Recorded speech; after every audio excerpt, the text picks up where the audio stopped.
Hi hello friends, welcome back to Preksha's kitchen YouTube channel. ಇವತ್ತಿನ ವಿಡಿಯೋದಲ್ಲಿ ತುಂಬ ಹೆಲ್ತಿಯಾದ ಹಾಗೂ ನನ್ನ ಫೇವ್ರೆಟ್ ಆದ ಹಾಗಲಕಾಯಿ ಪಲ್ಯನ ಹೇಗೆ ಮಾಡೋದು ಅಂತ ತೋರಿಸ್ಕೊಡ್ತಾ ಇದ್ದೀನಿ. ಫುಲ್ ವಿಡಿಯೋನ ಸ್ಕಿಪ್ ಮಾಡದೆ ಕೊನೆವರೆಗೂ ನೋಡಿ.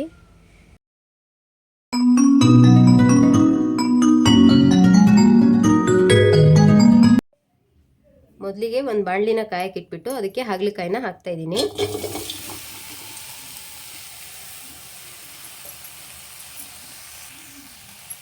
ನಾನಿಲ್ಲಿ ಹಾಗಲಕಾಯಿನ ರೌಂಡ್ ಶೇಪಲ್ಲಿ ಹೆಚ್ಕೊಂಡಿದ್ದೀನಿ. ನೀವು ಬೇಕಂದರೆ ಚಿಕ್ಕದಾಗಿ ಕೂಡ ಹೆಚ್ಕೋಬೋದು. ಇವಾಗ ಇದಕ್ಕೆ 1 ಸ್ಪೂನು ಎಣ್ಣೆ ಹಾಕ್ತಾ ಇದ್ದೀನಿ. ಎಣ್ಣೆ ಹಾಕಿ ಹಾಗಲಕಾಯಿನ ಫ್ರೈ ಮಾಡೋದ್ರಿಂದ ಬೇಗ ರೋಸ್ಟ್ ಆಗುತ್ತೆ. ಒಂದ್ಸತಿ ಇದನ್ನ ಚೆನ್ನಾಗಿ ಮಿಕ್ಸ್ ಮಾಡ್ತಾ ಇದ್ದೀನಿ.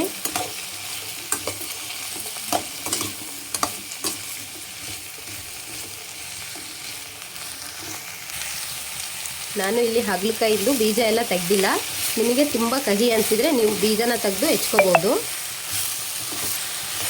ಇದು ರೋಸ್ಟ್ ಆಗೋಕ್ಕೆ ತುಂಬ ಟೈಮ್ ಬೇಕಾಗುತ್ತೆ. ಹಾಗಲಕಾಯಿ ರೋಸ್ಟ್ ಆಗ್ತಾ ಇರಲಿ, ನಾವು ಅಷ್ಟರಲ್ಲೇ ಸೈಡಲ್ಲಿ ಮಸಾಲೆ ರೆಡಿ ಮಾಡ್ಕೊಳ್ಳೋಣ. ಇವಾಗ ಒಂದು ಬಾಣಲಿ ಕಾಯಕ್ಕೆ ಇಟ್ಬಿಟ್ಟು ಅದಕ್ಕೆ 1 ಸ್ಪೂನ್ ಎಣ್ಣೆ ಹಾಕ್ತಾಯಿದ್ದೀನಿ. ಒಂದು ಚಿಕ್ಕ ಈರುಳ್ಳಿನ ಸ್ಲೈಸಾಗಿ ಕಟ್ ಮಾಡ್ಕೊಂಡು ಹಾಕ್ತಾಯಿದ್ದೀನಿ.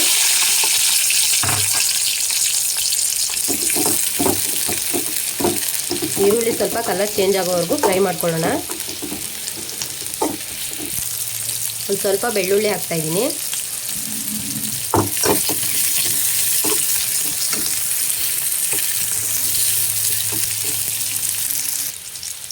ಈರುಳ್ಳಿ ಫ್ರೈ ಆಗಿದೆ, 1 ಟೊಮೊಟೊನ ಹಾಕ್ತಾಯಿದ್ದೀನಿ.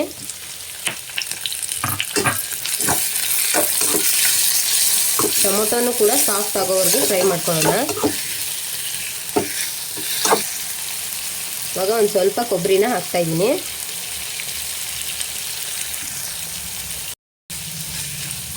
ಇದನ್ನೆಲ್ಲನೂ ಕೂಡ ಒಂದ್ಸರಿ ಚೆನ್ನಾಗಿ ಮಿಕ್ಸ್ ಮಾಡಿಕೊಂಡು ಗ್ಯಾಸ್ನ ಆಫ್ ಮಾಡ್ಕೊಳ್ಳೋಣ. ಮಸಾಲೆ ಎಲ್ಲ ಆರಿದ ಮೇಲೆ ಗ್ರೈಂಡ್ ಮಾಡಿಕೊಂಡು ತೆಗೆದಿಟ್ಕೊಳ್ಳೋಣ. ಇವಾಗ ಒಂದು ಮಿಕ್ಸಿ ಜಾರ್ಗೆ 1.5 ಸ್ಪೂನು ಖಾರದ ಪುಡಿ ಹಾಕ್ತಾಯಿದ್ದೀನಿ. 1 ಸ್ಪೂನಷ್ಟು ಗರಂ ಮಸಾಲ ಹಾಕ್ತಾಯಿದ್ದೀನಿ. ಅರಿಶಿನದ ಪುಡಿ ಅರ್ಧ ಸ್ಪೂನ್ ಹಾಕ್ತಾಯಿದ್ದೀನಿ. ಹಾಗೆಯೇ ಒಂದು ಸ್ವಲ್ಪ ಹುಣಸೆಹಣ್ಣು ಹಾಕ್ತಾಯಿದ್ದೀನಿ. ಫ್ರೈ ಮಾಡಿಟ್ಕೊಂಡಿರೋ ಮಸಾಲೆನ ಆರಿದ ಮೇಲೆ ಹಾಕ್ತಾಯಿದ್ದೀನಿ.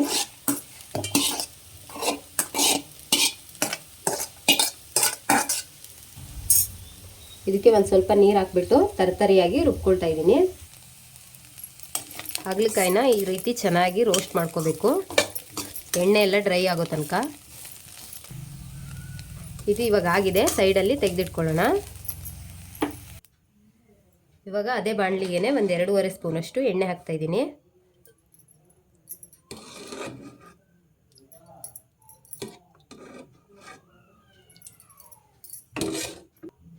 ಎಣ್ಣೆ ಕಾದ್ಮೇಲೆ ಅರ್ಧ ಸ್ಪೂನು ಸಾಸಿವೆ ಹಾಕ್ತಾ ಇದ್ದೀನಿ.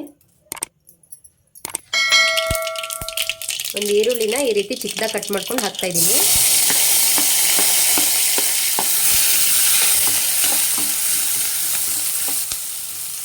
ಈರುಳ್ಳಿ ಸ್ವಲ್ಪ ಕಲರ್ ಚೇಂಜ್ ಆಗೋವರೆಗೂ ಫ್ರೈ ಮಾಡ್ಕೊಳ್ಳೋಣ. ಈರುಳ್ಳಿ ಫ್ರೈ ಆದಮೇಲೆ 2 ಟೊಮೊಟೊನ ಚಿಕ್ಕದಾಗಿ ಕಟ್ ಮಾಡ್ಕೊಂಡು ಹಾಕ್ತಾ ಇದ್ದೀನಿ.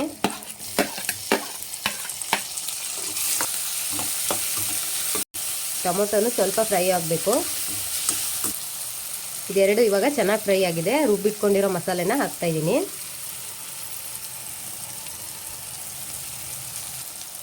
ಇದನ್ನ ಒಂದ್ಸರಿ ಚೆನ್ನಾಗಿ ಮಿಕ್ಸ್ ಮಾಡ್ಕೊಳ್ಳೋಣ.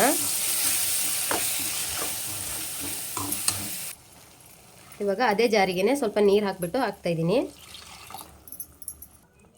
1 ಸ್ಪೂನಷ್ಟು ಉಪ್ಪು ಹಾಕ್ತಾ ಇದ್ದೀನಿ. ಇದನ್ನೆಲ್ಲ ಇವಾಗ ಒಂದ್ಸರಿ ಚೆನ್ನಾಗಿ ಮಿಕ್ಸ್ ಮಾಡ್ಕೊಳ್ಳೋಣ.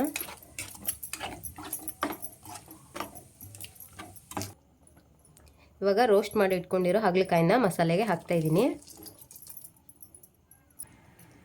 ಹಾಗಲಕಾಯಿ ತುಂಬ ಕಹಿ ಅಂತ ಹೇಳ್ಬಿಟ್ಟು ತುಂಬ ಜನ ಇಷ್ಟಪಡಲ್ಲ. ನಾನು ಹೇಳಿರೋ ಥರ ಒಂದ್ಸರಿ ಟ್ರೈ ಮಾಡಿ ನೋಡಿ, ಇಷ್ಟಪಡ್ಲಿದವರು ಇಷ್ಟಪಟ್ಟು ತಿಂತೀರಾ. ಇವಾಗ ಇದನ್ನೆಲ್ಲ ಒಂದ್ಸರಿ ಚೆನ್ನಾಗಿ ಮಿಕ್ಸ್ ಮಾಡ್ಕೊಳ್ತಾ ಇದ್ದೀನಿ. ಥಿಕ್ನೆಸ್ ನೋಡ್ಕೊಬಿಟ್ಟು ಇನ್ನೊಂದು ಸ್ವಲ್ಪ ನೀರು ಹಾಕ್ತಾ ಇದ್ದೀನಿ.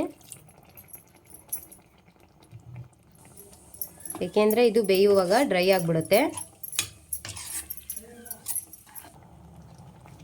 ಇದಕ್ಕೆ ಒಂದು ಪ್ಲೇಟ್ ಮುಚ್ಚಿಬಿಟ್ಟು ಒಂದು 3 ನಿಮಿಷ ಬೇಯಿಸ್ಕೊಳ್ಳೋಣ. 3 ನಿಮಿಷ ಆಗಿದೆ. ಇವಾಗ ಓಪನ್ ಮಾಡ್ತಾ ಇದ್ದೀನಿ.